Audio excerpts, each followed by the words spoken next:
What's going on, everybody? You're listening to the Point2Point NHL Recap Show, Season 3, Episode 16. I'm Pascal Pride, joined by Mark Haverlack. Mark, what's going on with you, dude?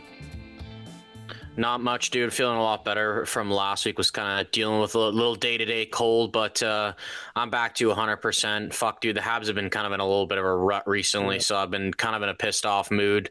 Glad to get a couple days off from that, though, but fuck, we got a tough week this week before the Olympics. Then we got Vegas, Minnesota, Colorado, and Buffalo, who we've lost twice against in the past 2 weeks. So we really got to pick it up before this Olympic break, or we might be on the outside looking in. How you been doing? I know the Flames have been kind of lately, to be honest, but I feel like you're kind of okay with that. Yeah, I'm okay with that, man. I'm just hoping out and hope we get a top 3 draft pick. Ideally top 2, but top 3 to top 5 draft pick, and I'm happy with how the season has gone, especially considering the trades we've kind of made and getting assets for the future back. I was at the Marner return game though the other night. That was a blast, man. I had a great time there. It was probably the best. Like, I haven't been to many Leafs games. I've probably been to like 3 or 4, right? But it's probably the best environment I've ever seen there in Scotiabank Arena. Just with the Marner return, it was pretty crazy. The best part too is, like, of course the Leafs, they are in shambles that game and lose the game. So we're like, hey, we're staying to the end, man. We drove all this way. Like, we're staying to the end. We stayed to the end. Dude, I think with like 5 minutes left, the barn was like pretty much fully empty. It's like, you guys are down. I think they were down 2 goals at that point. It's like, why is everybody leaving? But I had a great time there, man. Talking about the Leafs, we're going to talk about them a little bit more here today, Mark. They are a 4-4-2 over their last 10 games and currently on a 2-game losing streak. They lost to Vegas, didn't look so good. Lost to Colorado, again, didn't look so good. Mark, it felt like a couple weeks ago we thought the Leafs were kind of back up on the rise shortly after the new year. Will this team make the playoffs, though, Mark?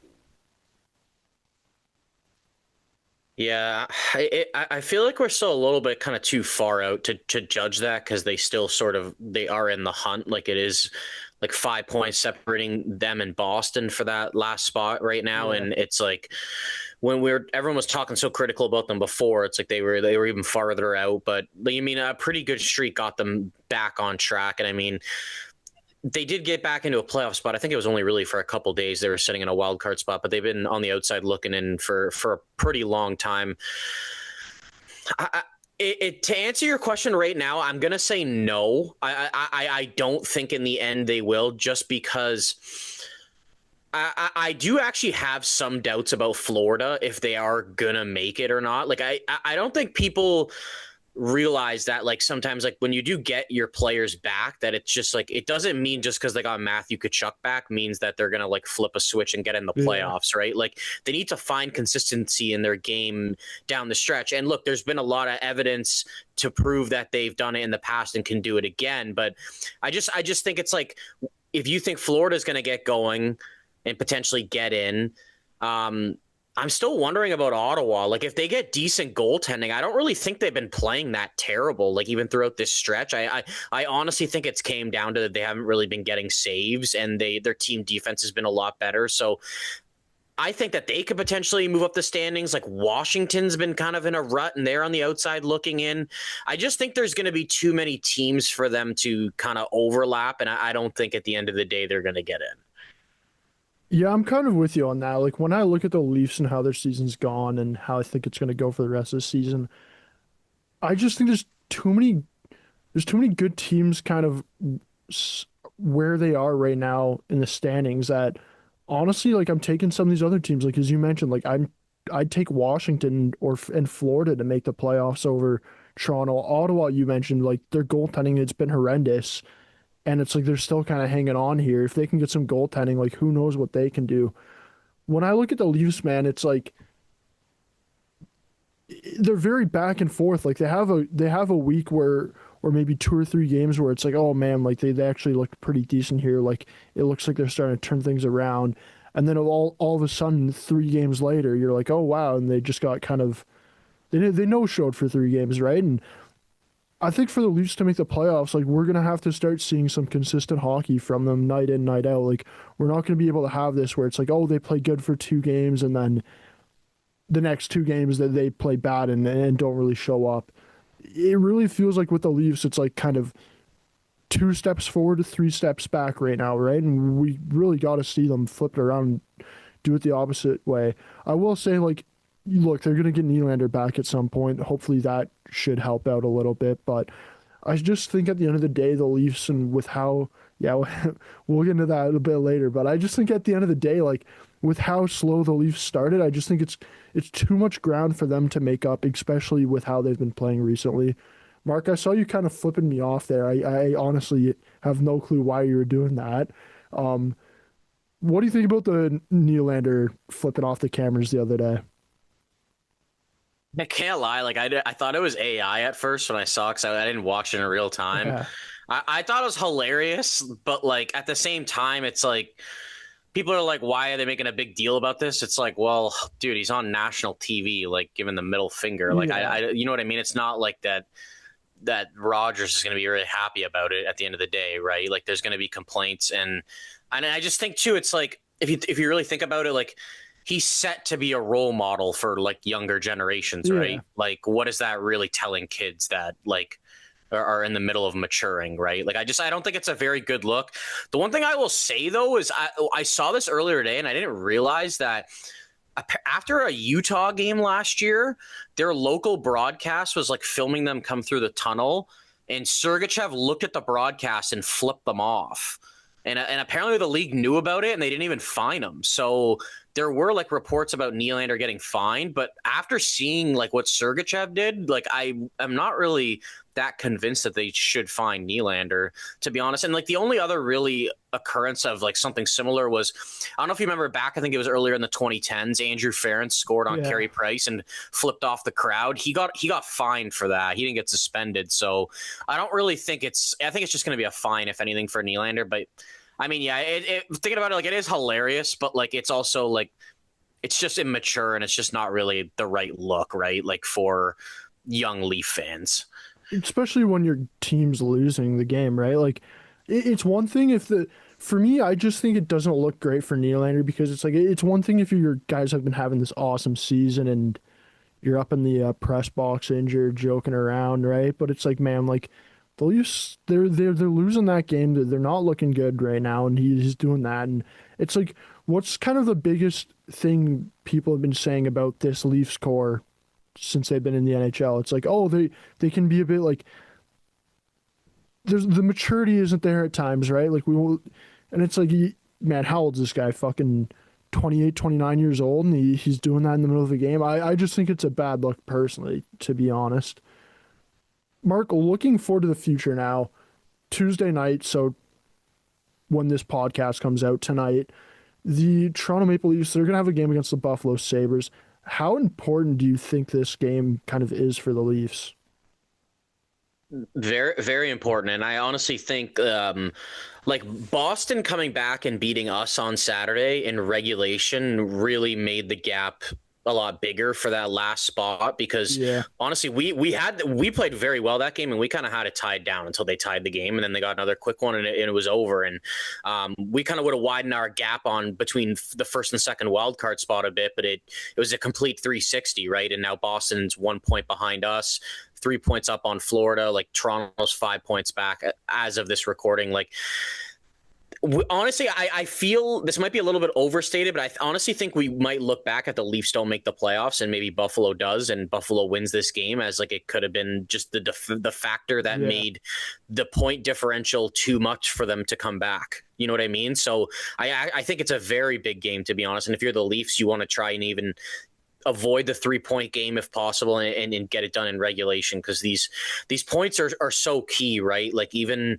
some of these games that you think back and it's like you lost the game in overtime and maybe you didn't even play well. I'm not just saying for the Leafs, but for any team, it's almost like, wow, okay, like we played like crap and we got the point still. Like, you know what I mean? Like those points add up. Yeah. Like as much as you hate the loser point, it's like two of those is equal to one win at the end of the day. So I think there's games that you look back on and really wish that you got points, and this one coming up tonight for the Leafs might be one of those. Yeah, I'm all with you, dude. I think this is a massive game right now, and to be honest, I love it, dude. Like it's a Tuesday night in January, and we're talking about this is how it could be a huge game, um, basically for the Leafs and how their season rolls out here. I think like not only standings wise, it's super important, but also kind of morale and narrative around the fan base. It's super important because it's like Buffalo realistically is a team that you think Toronto should be beating, and the standings they're pretty close right now. They're kind of competing here for a playoff spot. Look, the Leafs have lost their last two games. If the Leafs no show and lose to Buffalo, like I think that could be kind of the breaking point almost for the fan base. And I wonder if maybe even internally in the Leafs organization, there's some people there that are like, man, like we're not good enough to be a playoff team this year, depending on how this game goes, right? Like I I think it could be a big deciding factor on kind of what happens here for the Leafs rest of the season, to be honest. Moving out to the Central though, Mark, the Minnesota Wild, they sit second in the Central and the Western Conference. And apparently they could make another big trade here after already going out and getting Quinn Hughes earlier on. Jasper Wallstead, he could be a big trading piece apparently for the Wild. There's kind of some rumors swirling out there right now. Mark, do you think it's the right call for the Wild to trade him to improve their team? No, I don't. I think he's too young, and I think he's shown that he can be a young and up and coming goalie. And I think that you don't really want to get rid of those guys. Like, I just kind of think, look, I understand Florida getting Seth Jones and winning the cup is worth it, but you just look how much strides like Spencer Knight has taken this year, right? And Wallstead's Yeah. an even younger guy than him. And I think just having I think if you have Gustafson Wallstead locked in as a tandem, I think you're in a pretty solid spot, right? Because I also just look at some of these teams, like you lose a goalie, you need a solid second guy, right? And he's on a very manageable cap hit. I would be more willing if I were them to trade my first next year and even probably like Danila Yurov or someone, or even Dangle. Like if someone's interested in David Juracek over trading Jesper Wallstead right now, I just think that goalies are so hard to come by, especially at the moment, that if you have a good young one, you probably shouldn't give up on him too soon. They also like traded up to make that pick in that Yeah. draft, and I don't see the point in spending all this time developing a guy and making him ready for the league and just kind of handing his services off to someone else when you're the one to kind of put the time and effort into there. Like maybe in a couple of years, if it's not looking the same, then you make the decision. But he's honestly almost been playing in like a 50-50 role recently with Gustafson, right? I just don't think it'd be the right move for them to give up on him so soon. Yeah, I'm kind of with you on that, dude. Like when I look at the Wild, I think, look, like right now their championship window's open, but it's also not like they're in like full win now mode where it's like if they don't win this season, it's like their window closes, right? I think with the core they have, their window could be open here for the next 3 to 5 seasons at the minimum. And it's like if you trade Wallstead, you're maybe shorting that window up a little bit, right? Like you don't know what Gustafson's play is going to be like in 2 or 3 seasons where Wallstead, everything he's shown, he's on the up and up, right? Like I honestly think this guy could be a Vezina candidate in the next 3, 4 years, right? It's like I think if the Wild were to trade, like if the Wild traded him and let's say they go on a playoff run, losing the conference finals, and in 3 years Wallstead does end up winning a Vezina, I think if you're the Wild, you're looking at that and you're like, holy crap, like what did we move on here? I think if look, I think you don't trade Wallstead, but I think if something comes across where you can upgrade your team significantly and it's like the perfect ideal situation, then I could be fine with trading Wallstead. I want to ask you though, Mark, that kind of leads me into my next question. Like if the Wild were to trade him, what would a return do you think kind of look like for him? And who are some players maybe that you could see the Wild targeting? Sorry there. I think if you're trading a guy like that, it's kind of hard to see the value full circle. Like I'm more just thinking of who they're maybe rumored to get. Like I love Vinny Trocheck. It's like I don't even think that really makes sense with Shesterkin there anyway. But even if the Rangers needed a goalie and that could be a spot for him, like I just don't see the value in potentially trading like a guy that could be a top 5 goalie in the league, even for a legitimate top 6 center at the time who is like older. You know what I mean? He's not too old, and I mean he's still a quality top 6 player, but I don't see the value there. To be honest, I think the only way for Minnesota that I think it makes sense, and I do not see this happening because it would be in division, I think I would only be willing to give up Wallstead if it's in some sort of package to get Robert Thomas. Yeah. If it's something like that, like Robert Thomas, a player of that caliber, like a true top 6 centerman, I think I'd like that's where I look at him like, look, I think there I'd be more fine with trading Wallstead because you're addressing a need if you're the Wild where you're getting a top 6 centerman, and if it is a guy like Robert Thomas, it's like he still fits in with that core in the age group there, right? Like it's not like a Trocheck where it's like Trocheck, he could fall off a cliff in 3 years, right? It's like Robert Thomas, he's kind of just entering the prime of his career now. And the other thing too is like he still has some term left on his deal, right? So I think if I'm the Wild, it's a Robert Thomas or a player kind of that caliber with term left in that age range that I'd be fine moving on from Wallstead for. Honestly, anything other than that, like I'm keeping Wallstead, man. Like Vinny Trocheck, like hell of a player, man. But like I'm not trading Wallstead for Vinny Trocheck. I'd give up legit assets for Vinny Trocheck, but I wouldn't be willing to go Wallstead. Like I'd be willing to go a 1st-round pick or Yurov or another guy like Juracek or like another young piece that they have. Maybe Aaron Kiviharu interests them in at some capacity. But I just don't. The Wild have not been rumored to get Robert Thomas. I just don't think St. Louis would ever trade him there unless it's a package that absolutely blew them away just because of how much they would have to see him in division. You know what I mean? I think their preference would probably be for him to even go to the Eastern Conference, right? But I'm keeping Jesper Wallstead, dude. He's like almost my one untouchable at this point. Yeah, it's getting to that point with the way he's playing. Last kind of question I have for you, Mark, when we're talking about the Wild here is approaching the trade deadline here, where do you really want to see them kind of fill in their roster, and who are some players that you can just quickly think of that you think would be good trade targets?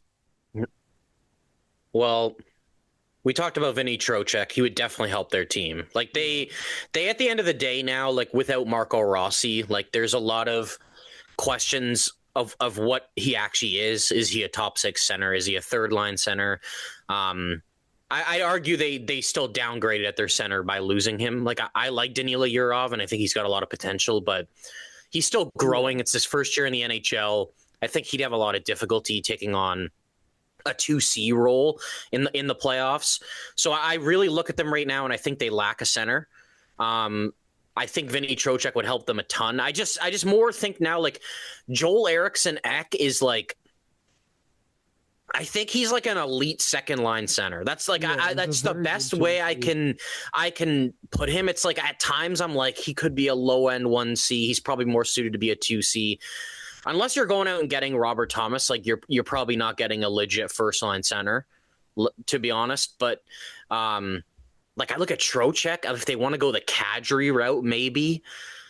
Like what else is really out there?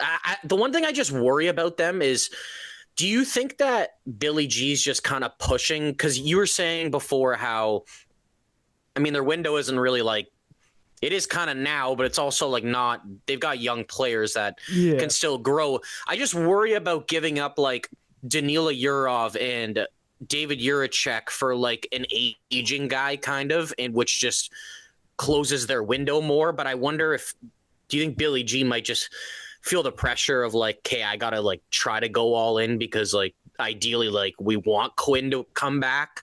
You know what I mean? Because if Quinn doesn't come back, it's like you can argue their window's like how it was from before they traded him. Like they're a good team, but they're not. You know what I mean? Like they've had trouble getting over the hump. But I don't know.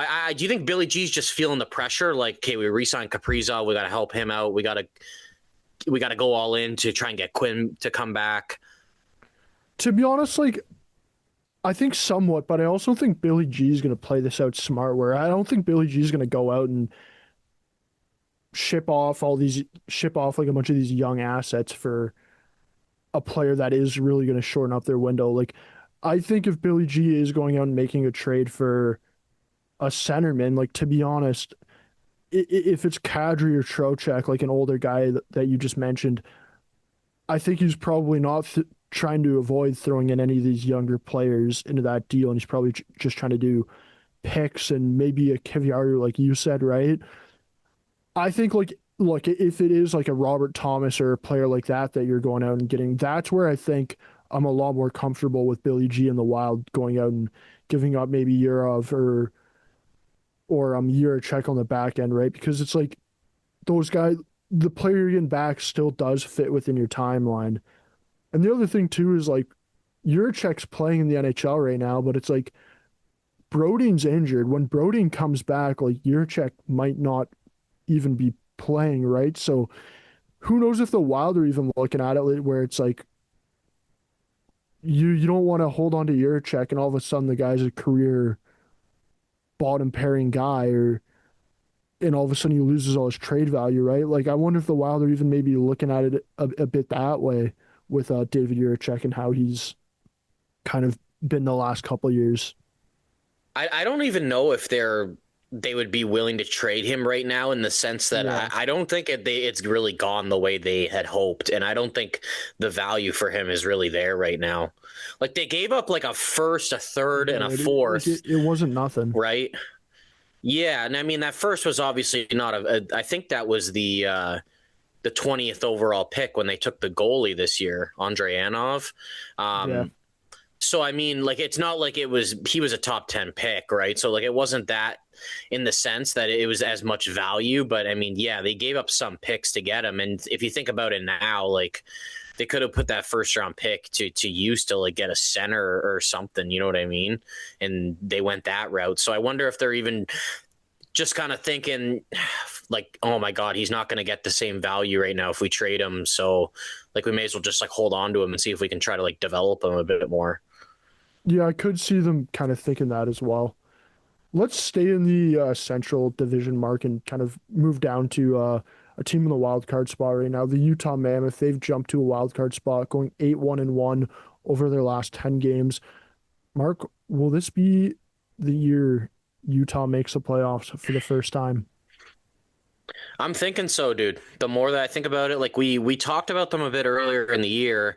They got off to a really good start, and then they really tailed off for like, man, I want to say about 6 weeks or so. And they were basically like a 500 team. And now that they're back on track, they've been in the playoffs. They've been in a playoff spot for a little bit, excuse me.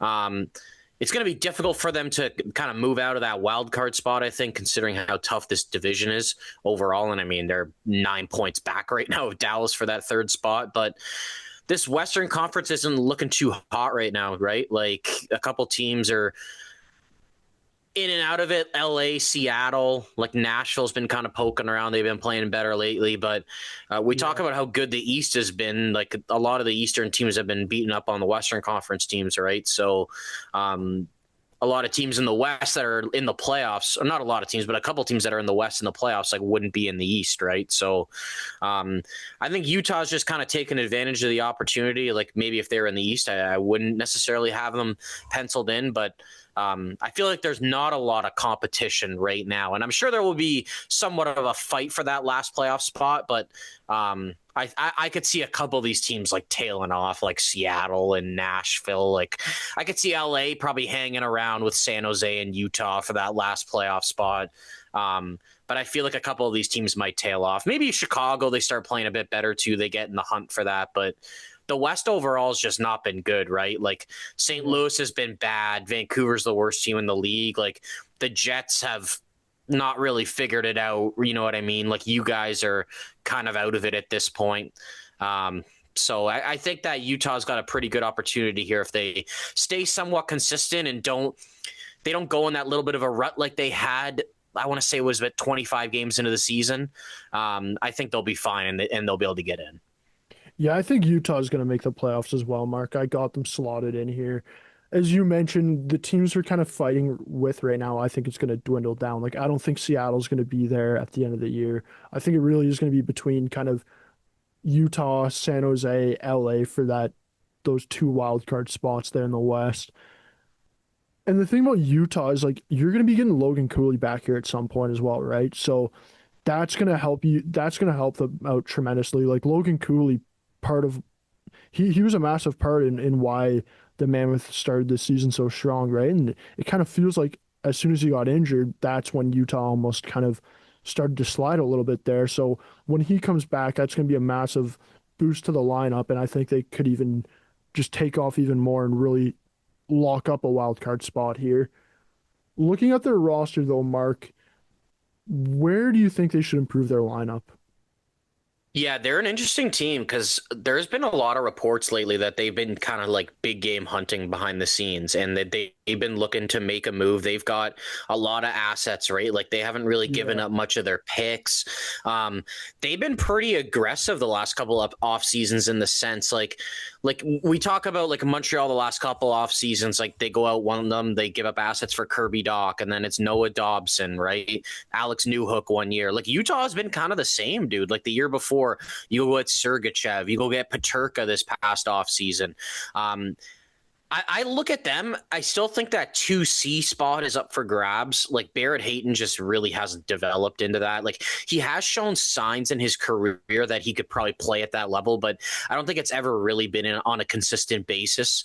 And I don't think he's playing that great and producing that much this year. I know at times Schmaltz is the guy there, but I mean, I kind of like him a little bit better on the wing as a guy who can take faceoffs. I just think more ideal for playoff hockey. Like you would want a different type of second line center than having Cooley and then another small guy and Nick Schmaltz.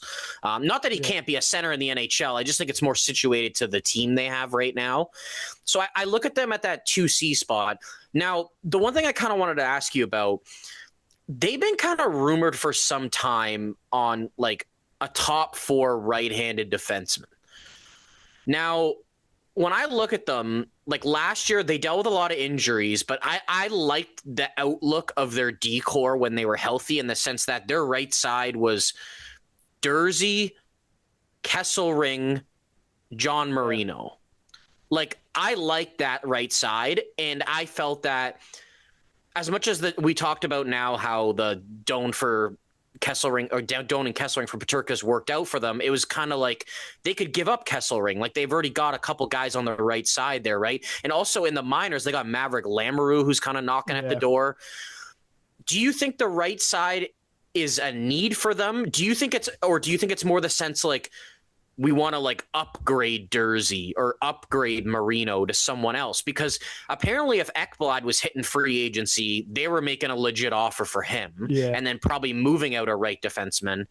I just don't know if that's a need they should be kind of big game hunting for.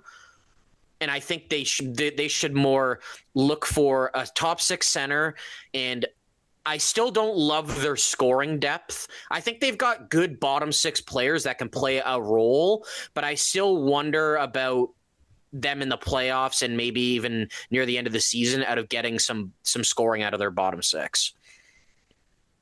See, if I'm Utah, to be honest, like I don't think their right hand shot, like I don't think it's bad at all, but I look at it and it's like I do think they could upgrade there potentially.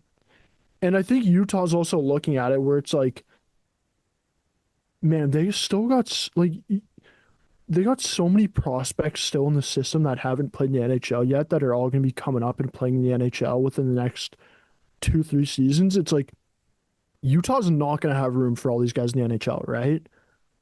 So it's like, why would you not package a couple of these guys together, maybe some picks as well, and go out and get one of those bigger dogs, right? It's like you look at their lineup that they have right now, and then off the top of my head, you got a Ginla that's going to be coming up. You got Daniel that's going to be coming up. Lamoureux at some point. And then they also got that left-hand shot defenseman that's been playing a. I'm drawing a blank on his name right now, but he's been playing Are up you at talking about Simishev, Simichev. who's been in? Yeah, like he's been Yeah, playing this year. Yeah. but you know what I mean. Like that's four guys right there that are all going to be coming up at some point within the next 2 to 3 years, and it's Did like you say Daniil Boot too? I didn't mention Boot just because he's already Yeah. he's Okay. up there But right now. still, But dude, it's like him too. that's Like another guy he could right be a there. trade chip. You know what I mean? It's like that's five guys right there that are all going to be everyday NHLers within the next 2 to 3 years. And it's like you already got Clayton Keller, Logan Cooley, Dylan Gunther, Paterka. It's like where are all these guys going to play when they come up? You know what I mean? It's like you're not going to have room for all of them. So why would you not package some of them together and go out there and get that big dog on your right hand side that you're maybe lacking a little bit?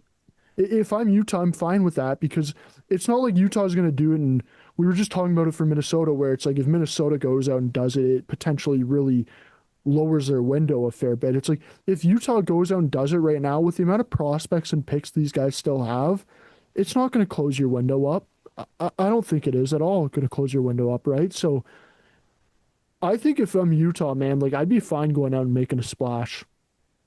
Like this trade deadline, if there's something that comes across that like I could go out and make that trade. If I'm Utah, I'm fine with giving up a prospect or two and a pick or two as well if I can go out and do that and really improve my lineup. What who is a guy that you see that kind of fits with them right now? It's tough money wise because I don't have the cap up in front of me right now. Their cap's not really a huge problem, and like in the sense, I think they could easily move some money out if they had to. Like they got $5.7 million in cap space, right? Like Yeah, I'm they, looking right now. They got 5.7. Call me crazy, man, but like this would be the biggest trade I could see Utah making. But you were talking about how they need a centerman.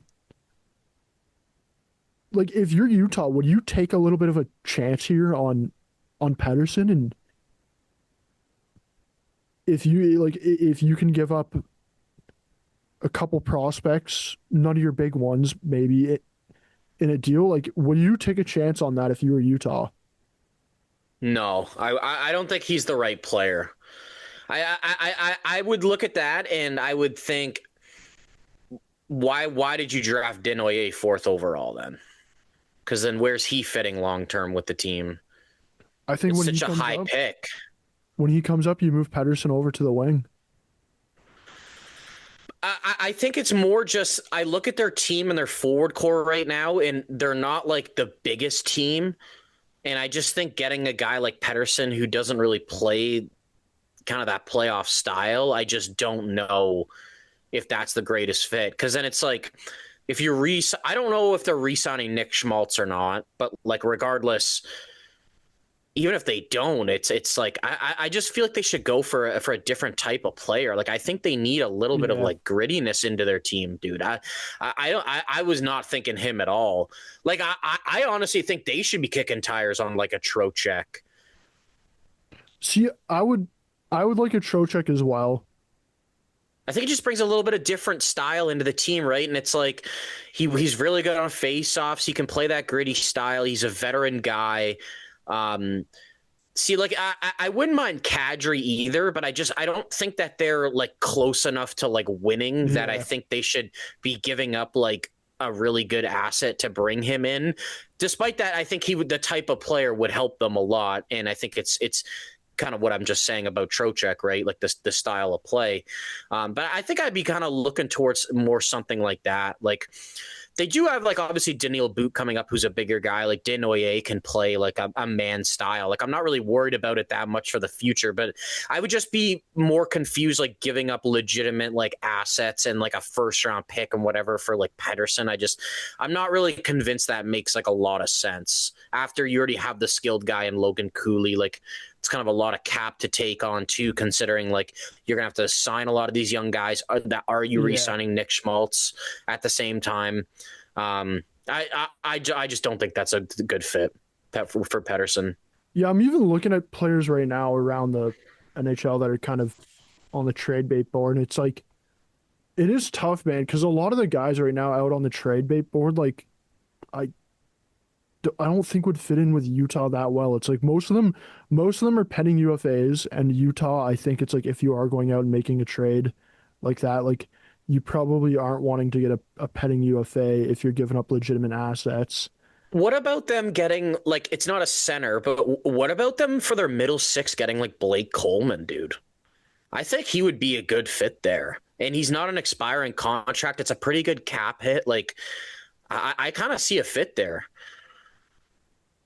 Yeah, I could see it potentially. I just wonder though, it's like if you kind of think the same thing where it's like, do you think they're do you think they're close enough to being a contender where it's like the Blake Coleman trade makes it worth it if you're actually giving out actually having to give up legitimate assets? Because like he is 34 years old and he's a UFA in 2027, so it's like you're potentially getting him for only next season. And it's like if Utah, Well, he's got 2 more years, right? So you'd be getting for 2.5. If he's in 2027, he would be. No, sorry, no, you're right. like It would be a year and a. this season end. Yeah, I mean, like it obviously depends on the price. Like I'm just, regardless of the reports out there, I'm sorry. I don't feel I would not give up a first round pick for Blake Coleman. And listen, I understand that he went for a first round pick in the past and he won cups, but to be honest, he also made $1.7 million at the time too. So it was kind of like a bargain and worth it for Tampa to do it, right? Like now I would argue that he's probably like paid just right. And he's a good player. Like, you know what I mean? That's really solid in your middle six. I kind of agree with what you're saying, but I also at the same time, it's kind of like, then what are they really going to do, I guess?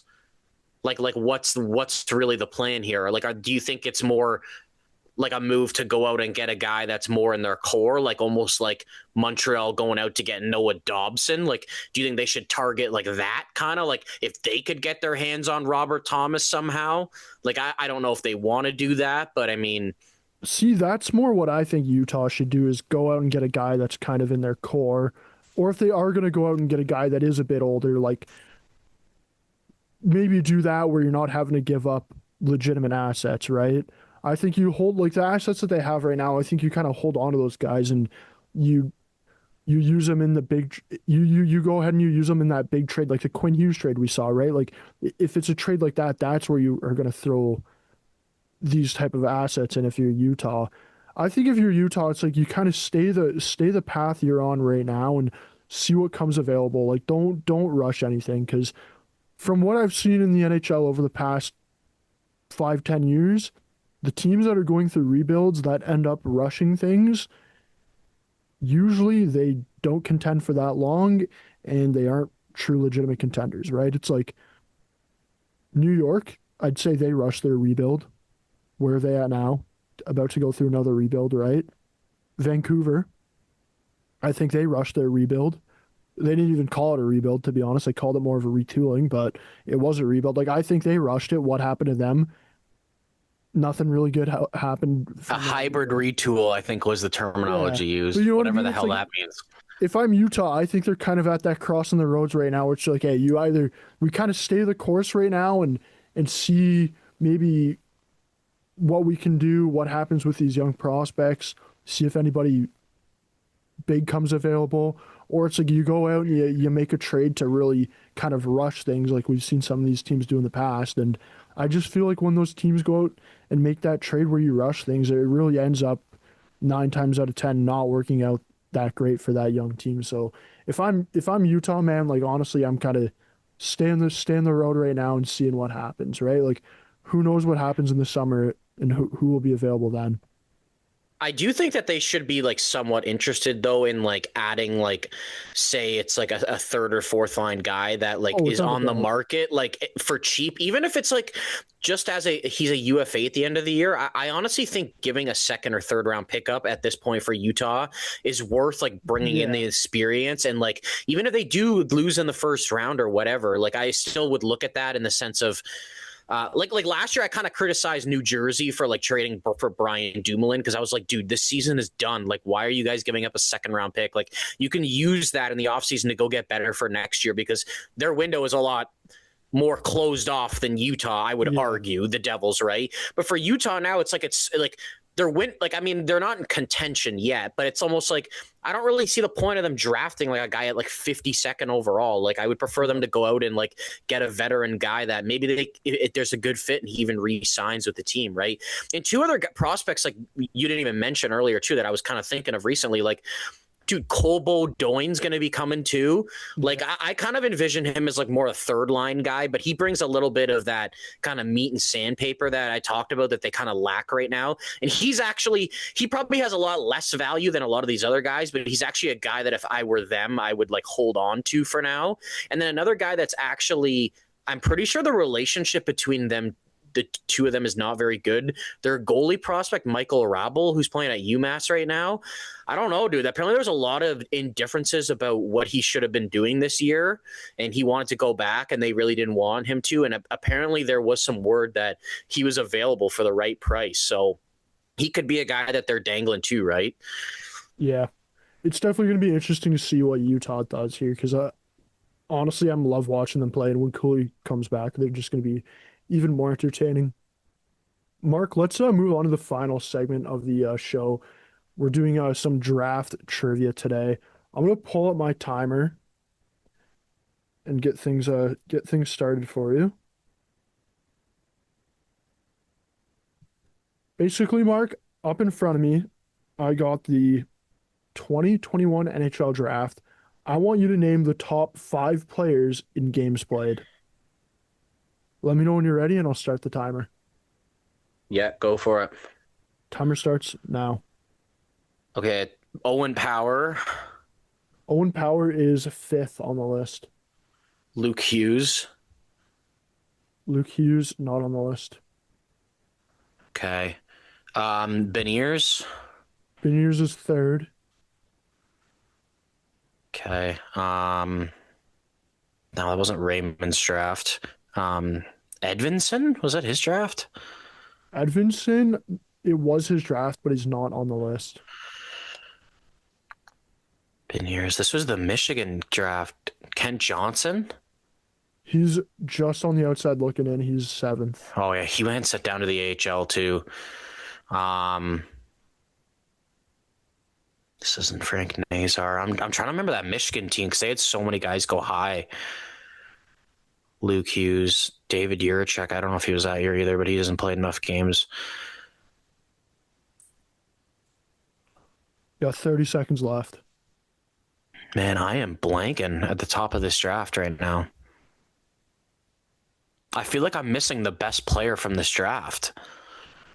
Arguably you are. I will say the next, like the 3 guys you're missing, none of them were only one. Is Matthew Nyes in the top 5? No, he's on the outside looking in. At least I'm getting the right year. Man, I am blanking right now.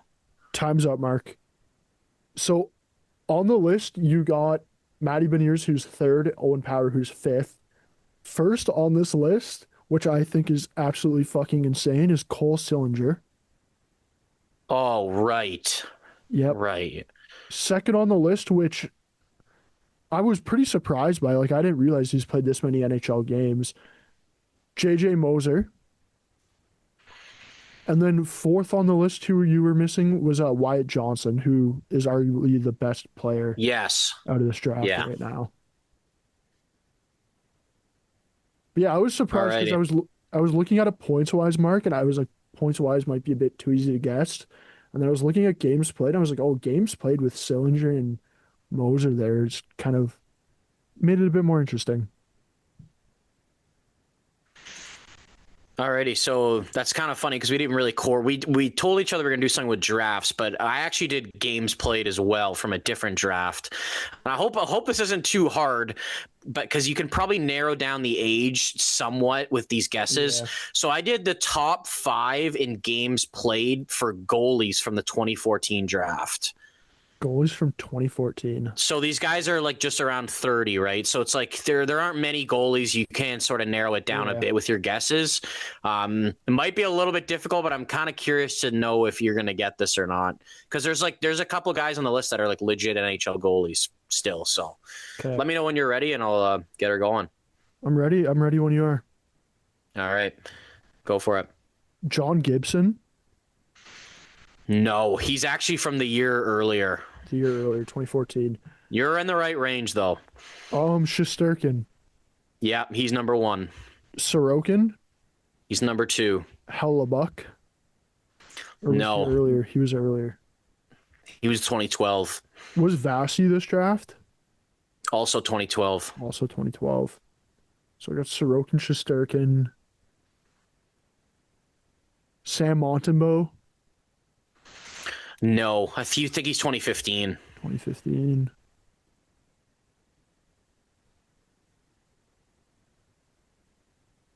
Devin Cooley, I'm going to guess that. No, I believe he was undrafted. Yeah.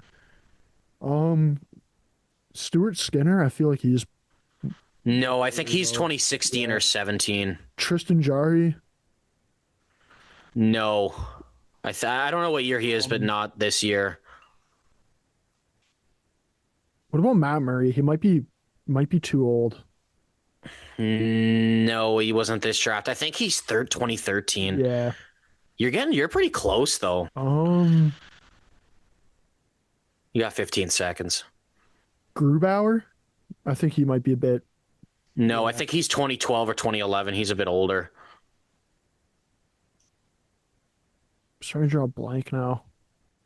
I'll give you one more guess. One more guess. I'm going to say Anthony Stolarz.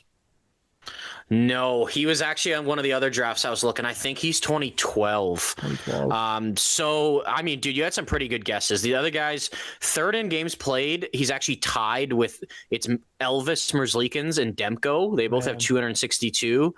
And then fifth is technically Alex Nedeljkovic. And then sixth, he has one more less game. It's Vitek Vanacek.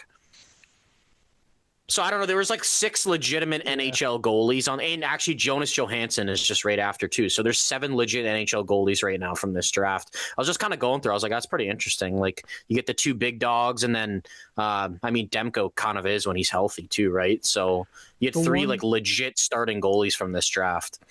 The one I should have gotten was a Demko one, because I remember looking at this draft like a little while ago and going like, oh damn, this draft had some good goalies, because I remember it was Shesterkin, Sorokin, and then I thought it was Hellebuck was the third one, but it was Demko. So he was. I was debating between this and 2012. 2012 was Hellebuck, Vasi, Freddie Anderson, Stolarz, maybe even Jarry. He might be a bit younger though, but I mean there was a pretty good stretch in there for some goalies picked that are still in the league. No, the draft trivia it's tough at points, man. It's tough because you got to remember like how old these guys are and what draft that would kind of fall on. Overall, though, that's going to wrap up today's episode.